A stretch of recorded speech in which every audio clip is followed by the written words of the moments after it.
Salut à toi, dans cette vidéo je vais te montrer comment modifier ton côté admin et ton côté store en français manuellement.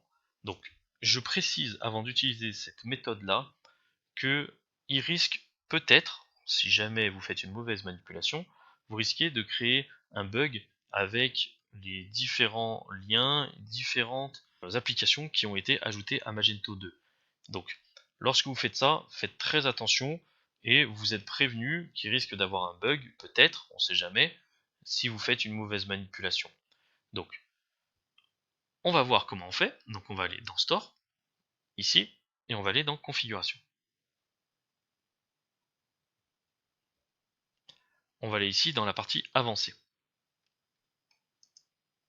On va aller dans la partie développeur et on va choisir Translate Inline. Donc ici, on va pouvoir sélectionner d'activer la modification manuelle, donc aussi bien du côté du store que du côté admin. Donc là, on va valider les deux. On fait oui et on sauvegarde. Donc là, ici, maintenant, tu vois, tu as plein de petits carrés rouges qui apparaissent. Donc à partir de ce moment-là, tu vas pouvoir tout modifier. Donc ici, on va déjà aller dans Système, Cache Management, et on voit ici, tu vois, c'est marqué non valide, non valide, non valide. Donc on va déjà mettre à jour les caches.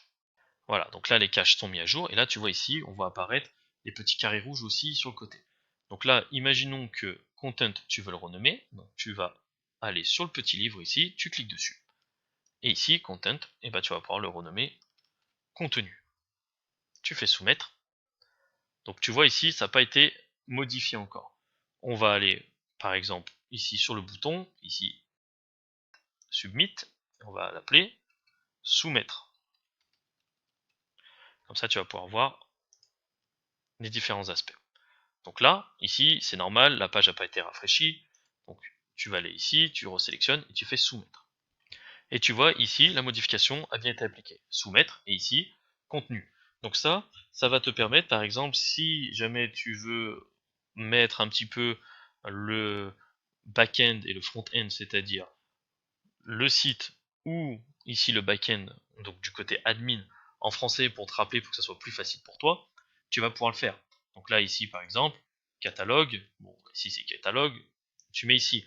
Mais imaginons que tu veuilles donc configurer, par exemple, le système, on va dire, ou non, pas le système, on va dire dans Store, ici, configuration. Donc là, ici, tu as plein de choses ici écrites en anglais. Tu vas peut-être pouvoir avoir envie d'y modifier, d'y mettre en français. Donc là, ici, même principe. Si ça peut t'aider à créer ton store, fais-le. Donc là, ici, tu peux modifier. Et ici, tu peux mettre en français. Donc tu peux tout paramétrer, tout mettre en français à la main. Donc après, n'oublie pas, si jamais tu as des valeurs qui ont été modifiées, tu as mis en français et que les valeurs étaient reconnues en anglais, donc là, ça peut créer quelques problèmes. À partir de ce moment-là, eh ben, il va falloir voir directement avec le support Magento directement ou le support Builderall. Mais après, c'est à tes risques et périls, c'est à toi de voir si tu veux modifier ou pas. Donc ici, tu as modifié, et imaginons que ici tu te retrouves sur le store, donc là, ici, je rafraîchis, et on va voir apparaître ici plein de petits carrés rouges. Donc là où c'est en rouge, c'est tout ce que tu peux modifier directement à la main. Donc là, ici, par exemple,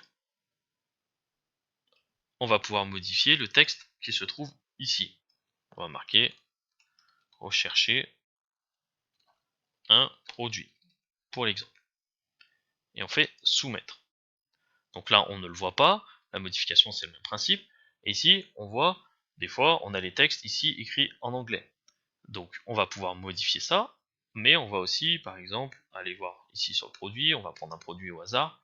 Je sais pas si là ils avaient... Non, ici ils n'ont pas créé de produit, mais ici par exemple on va pouvoir modifier le texte juste là.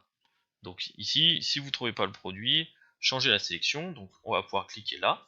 Ici, on va pouvoir modifier le texte qu'il propose. Donc en gros, on va pouvoir traduire tout notre site en français si jamais il y a un problème de traduction. Et ça, manuellement. Mais je vous rappelle bien, faites bien attention, à vous de voir si vous voulez prendre le risque ou pas de le faire manuellement. Donc ici on peut revenir en arrière. Est-ce que je vais avoir un produit disponible? On va prendre par exemple celui-ci. Donc par exemple, ajouter au panier, on va pouvoir le modifier. Tout ça, on va pouvoir y mettre en français. Donc là, ici, on va mettre ça, ajouter au panier, on va voir si ça rentre dans le bouton. Ça rentre dans le bouton. Donc on voit bien que tout est possible, on peut tout mettre en français. On peut tout mettre en français. Après, ça c'est à vous de voir si vous voulez le faire ou pas.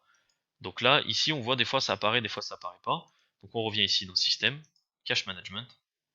On voit ici non valide, non valide. On sélectionne, on fait soumettre. On va retourner ici, on va retourner à l'accueil. Et on voit ici rechercher un produit. C'est visible maintenant. Donc voilà comment mettre son store et son backend en français.